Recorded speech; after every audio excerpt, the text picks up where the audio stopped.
Hello friends, नमस्कार। BK competition classes में आपका हार्दिक स्वागत है। आज हम बीएससी थर्ड ईयर एग्जामिनेशन हुआ था जो 2021 टू 2022, इसमें मैथमेटिक्स पेपर फर्स्ट किस टाइप का आया था इसके बारे में जानेंगे। थोड़ी स्वास्थ्य संबंधी प्रॉब्लम के कारण आपको आवाज़ में थोड़ी बदलाव लगेगा, इसके लिए माफ़ी चाहते हैं। थोड़ी स्वास्थ्य संबंधी प्रॉब्लम है। देखते हैं हम मैथमेटिक्स पेपर फर्स्ट के बारे में। मैथमेटिक्स पेपर फर्स्ट का नाम था linear algebra and numerical analysis. ये हम सिर्फ आपको एक व्यू देना चाहते हैं कि एग्ज़ाम में पेपर्स आता कैसे है, हर यूनिट से किस टाइप के क्वेश्चन आते हैं। क्योंकि मैथ है, इनमें क्या है कि फिक्स है कि आपको जो विधि आपको मालूम चल गई तो उसी विधि पर दूसरा क्वेश्चन आ जाएगा। कुछ क्वेश्चन सेम ही आ जाते हैं। तो आपको 3 घंटे का समय मिलेगा। टोटल 40 नंबर है, 3 खंड होंगे, एक ऑब्जेक्टिव, एक शॉर्ट और एक लॉन्ग। ठीक है, तो ऑब्जेक्टिव में आपको 5 क्वेश्चन आएंगे, हर क्वेश्चन 1 नंबर का होगा, टोटल 5 नंबर। ऑब्जेक्टिव के आंसर नहीं दिए हैं, ऑब्जेक्टिव के लिए अलग से वीडियो बना देंगे और आप कोशिश कीजिए कि उनके अगर आंसर बने तो आप कमेंट कर सकते हैं। ठीक है, तो स्टार्ट करते हैं ऑब्जेक्टिव से। पहला क्वेश्चन आपको आया है, सदिश समष्टि V3R का एक उपसंगठित नहीं है। आपको बताना है कि V3R में क्या नहीं है। Which of the following sets is not a vector sub space of the vector space. Maths में क्या कीजिएगा कि हिंदी के साथ इंग्लिश को भी देखते जाइएगा, क्योंकि इंग्लिश में अच्छे समझ में आ जाता है। क्योंकि उपसंगठित ऐसे वर्ड समझ में नहीं आते, लेकिन वेक्टर स्पेस, सब स्पेस ये समझ में आ जाते हैं। ठीक है, तो आपको बताना है कि V3R में AVO या AV एप्सिलॉन R या W1 W2 W3 और V2R, इनमें से क्या है जो सब स्पेस नहीं होगा। ठीक है, ये फर्स्ट क्वेश्चन था। सेकंड क्वेश्चन देखते हैं। सेकंड क्वेश्चन आया है, निम्न में से कौन सा रूपांतरण teachers that V3R tense to V2R रैखिक रूपांतरण नहीं है। आपको बताना है लीनियर ट्रांसफॉर्मेशन कौन सा नहीं है। और आपने पढ़ा होगा तो आप बता देंगे कि T Q1 Q2 Q3 equal to Q1 Q2 या Q2 Q3 या Q3 Q1 प्लस Q2 या Q1 प्लस 3 Q2 प्लस 3, कौन सा होगा। सो सिंपल सा है। थर्ड देखते हैं। थर्ड है, एक आंतर गुणन समष्टि VF में अल्फा बीटा एप्सिलॉन VF तब क्या होगा। ये क्वेश्चन तो एक ऐसा क्वेश्चन डेरिवेशन में आता है, बहुत इंपॉर्टेंट क्वेश्चन है ये।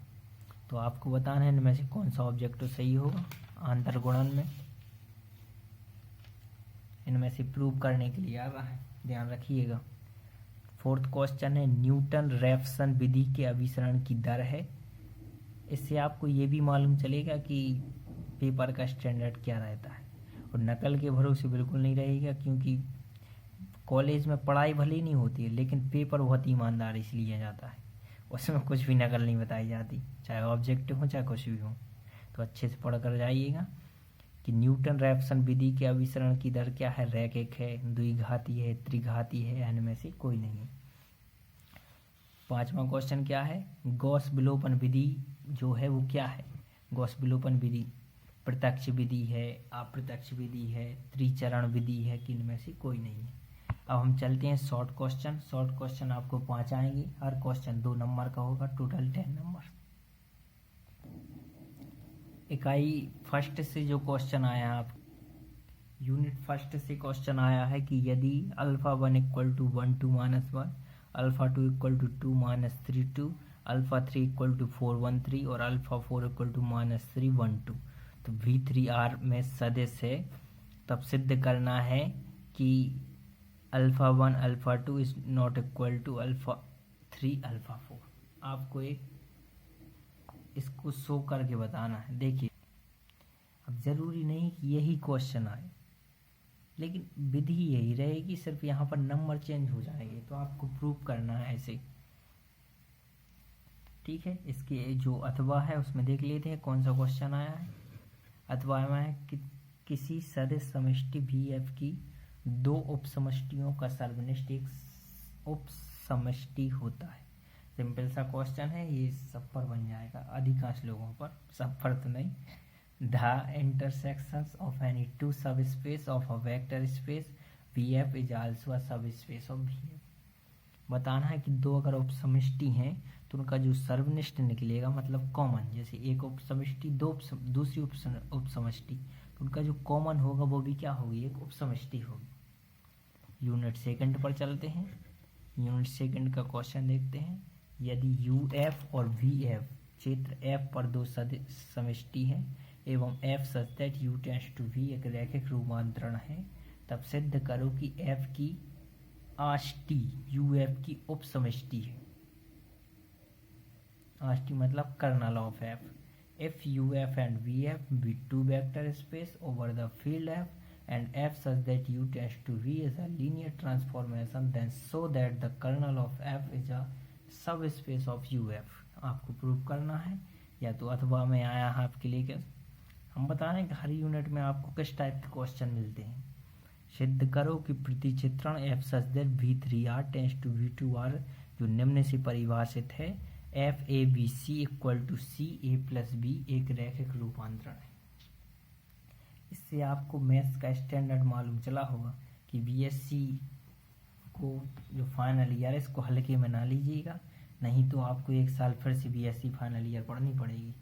तो अच्छे से मेहनत कीजिए, थोड़ा टाइम दीजिए इसके लिए, क्योंकि कुछ पेपर्स हैं जो कठिन आ जाते हैं, तो अगर आप उनमें बीच में फेल हो गए तो आपको वापस से पढ़नी पड़ेगी। ठीक है, तो ये तीसरा क्वेश्चन हो गया। अब चौथे पर चलते हैं।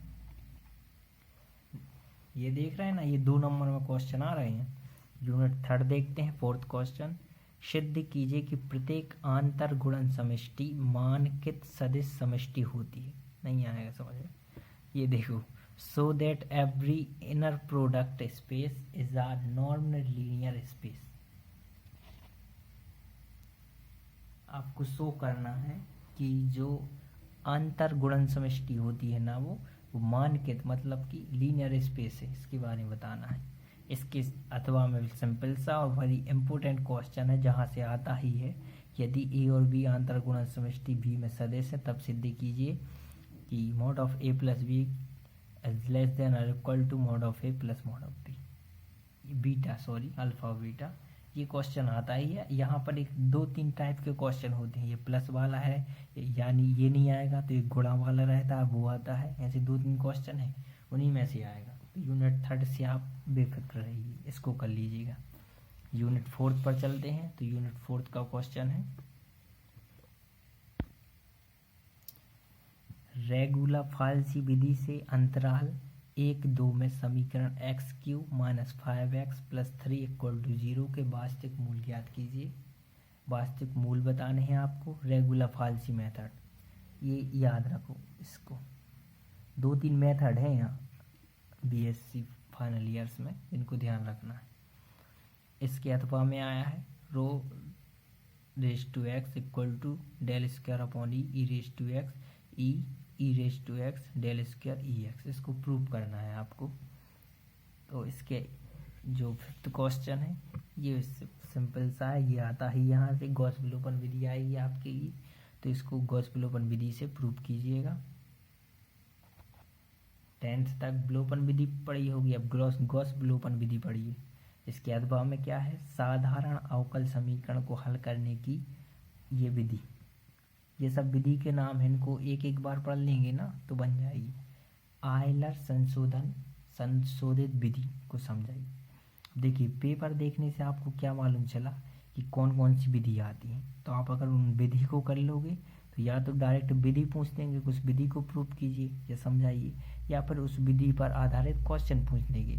तो अगर आप एक बार विधि अच्छे से कर लेंगे और 1-2 उसके क्वेश्चन कर लेंगे तो आप कंप्लीट हो जाएगी वो यूनिट। सिंपल सी है, हर यूनिट में 1-2 विधि है, तो अगर उनको करेंगे तो कोई प्रॉब्लम नहीं आएगी। नहीं तो अगर ऐसे ही चले जाएंगे मेहमान बनकर तो आगे चलकर वहाँ भी मेहमान जैसे लगेंगे हर चीज़। ठीक है, तो यूनिट अब लॉन्ग क्वेश्चन देखते हैं। लॉन्ग क्वेश्चन 5 आएंगे और हर एक क्वेश्चन 5 नंबर का होगा। यूनिट फर्स्ट से स्टार्ट करते हैं। तो यूनिट फर्स्ट का क्वेश्चन है, सिद्ध करो कि सदिश समष्टि भी एफ के एक अतिरिक्त उपसमुच्चय एस की रैखिक विस्तृति एल एस S को अंतर्विष्ट करने वाली VF की सबसे छोटी उप समष्टि होती है। ये यूनिट फर्स्ट के तो ऐसी क्वेश्चन है कि माइंड घूम जाता है, इनमें बहुत प्रॉब्लम जाती है।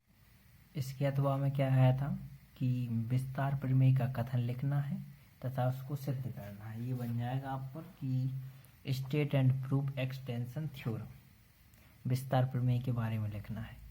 यूनिट सेकंड से कैसे क्वेश्चन आए हैं देखिए, दर्शाई कि आप व्यू एक ऐसा है विकर्णीय है जहाँ a इक्वल टू 3/3 का एक आप व्यू दिया होगा। ये क्वेश्चन सिंपल है, इस क्वेश्चन में फुल में से फुल मार्क्स मिल जाते हैं, एक बार समझने की ज़रूरत है के लिए। और इसके अथवा में क्या आया है, माना v इक्वल टू α1 से αn तक v का आधार है और t v पर एक रैखिक रूपांतरण है, तब एक सदिश अल्फा एप्सिलॉन v के लिए आपको बताना है t such that v alpha such that v equal to t alpha v। आपको ये प्रूव करना है, ठीक है। ये थोड़ा कठिन लेकिन ऊपर वाला सरल भी है और विकर्णीय आप व्यू एक आता भी है, तो उसको अच्छे से कर लीजिएगा। यूनिट थर्ड देखते हैं। देखिए ये कहा था हमने कि ऐसा क्वेश्चन आता है, तो मैंने जो दोनों क्वेश्चन दिए थे ना, दोनों आ गए। एक तो प्लस वाला था जो शॉर्ट में आया था, और जो इनटू वाला है ये किसमें लॉन्ग में आ गया। तो ये क्वेश्चन कर ही लीजिएगा, इनमें से आ ही जाते हैं। अब आप पेपर देंगे ना, ये दिखाएंगे तो आपको याद आएगी कि हाँ सही कहा था इन्होंने कि आंतर गुणन समष्टि VF में सिद्ध कीजिए कि अल्फा बीटा लेस देन और equal to mod of alpha into mod of beta. इसके अथवा में एक लंबा क्वेश्चन था, बेमतलब का क्वेश्चन है। ग्राम स्मिट लांबीकरण प्रक्रम का उपयोग करके सदिशों α1 α2 α3 से मानक आंतर गुणन के सापेक्ष V3R के लिए प्रासामान्य लांबिक आधार ज्ञात कीजिए। इसको छोड़ दीजिएगा। इसके जो फोर्थ क्वेश्चन था वो देखिए, लैंगराज अंतर्वेशन सूत्र ज्ञात कीजिए। हाँ ये है, लैंगराज अंतर्वेशन सूत्र ज्ञात करना है। और इसके अथवा में क्या है, अथवा में ही यदि f(x) 2 घात का एक बहुपद है तब सिद्ध करना है क्या, integration 0 to 1 f(x) dx equal to 1/12 5f(0) plus 5f(1) minus f(2). इसको प्रूव करना है, आपको इसको सिद्ध करना है, ठीक है।